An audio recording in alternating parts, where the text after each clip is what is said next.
बहुत समय पहले की बात है। दो दोस्त बीहड़ इलाकों से होकर शहर जा रहे थे। गर्मी बहुत अधिक होने के कारण वो बीच बीच में रुकते और आराम करते। उन्होंने अपने साथ खाने पीने की भी कुछ चीज़ें रखी हुई थी। जब दोपहर में उन्हें भूख लगी तो उन दोनों ने एक जगह बैठकर खाने का विचार किया। खाना खाते खाते दोनों में किसी बात को लेकर बहस छिड़ गई और धीरे धीरे बात इतनी बढ़ गई कि एक दोस्त ने दूसरे दोस्त को थप्पड़ मार दिया। पर थप्पड़ खाने के बाद भी दूसरा दोस्त चुप रहा और कोई विरोध नहीं किया। बस उसने पेड़ की एक टहनी उठाई और उससे मिट्टी पर लिख दिया, आज मेरे सबसे अच्छे दोस्त ने मुझे थप्पड़ मारा। थोड़ी देर बाद उन्हें पुनः यात्रा शुरू की।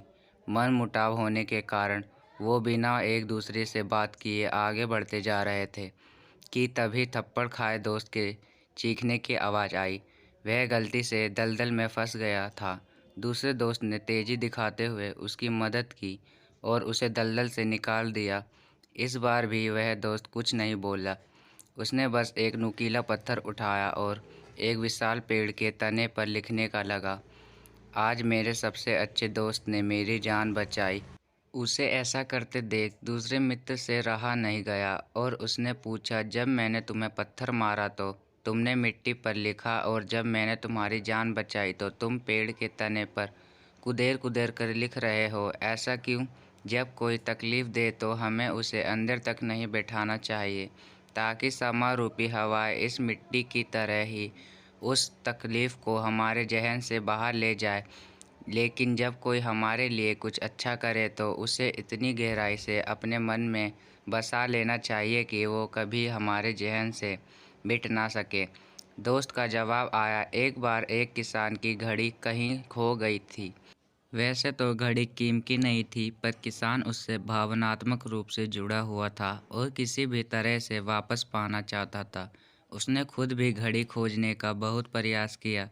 कभी कमरे में खोजा तो कभी बाड़े तो कभी अनाज के ढेर में, पर तमाम कोशिश के बाद भी घड़ी नहीं मिली। उसने निश्चय किया कि वो इस काम में बच्चों की मदद लेना चाहता है और उसने आवाज़ लगाई, सुनो बच्चों, मेरे से जो कोई भी मेरी खोई घड़ी खोज देगा उसे मैं 200 रुपये इनाम दूंगा। फिर क्या था, सभी बच्चे ज़ोर शोर से इस काम में लग गए। वे हर जगह की खाक छानने लगे, ऊपर नीचे बाहर आंगन में। हर घंटों घंटों बीत जाने पर भी घड़ी नहीं मिली। अब लगभग सभी बच्चों हार मान चुके थे और किसान को भी यही लगा कि घड़ी नहीं मिलेगी। तभी एक लड़का उसके पास आया और बोला, काका मुझे एक मौका और दीजिए, पर इस बार मैं ये काम अकेला ही करना चाहूँगा। किसान का क्या जा रहा था, उसे तो घड़ी चाहिए थी। उसने तुरंत हाँ कर दी।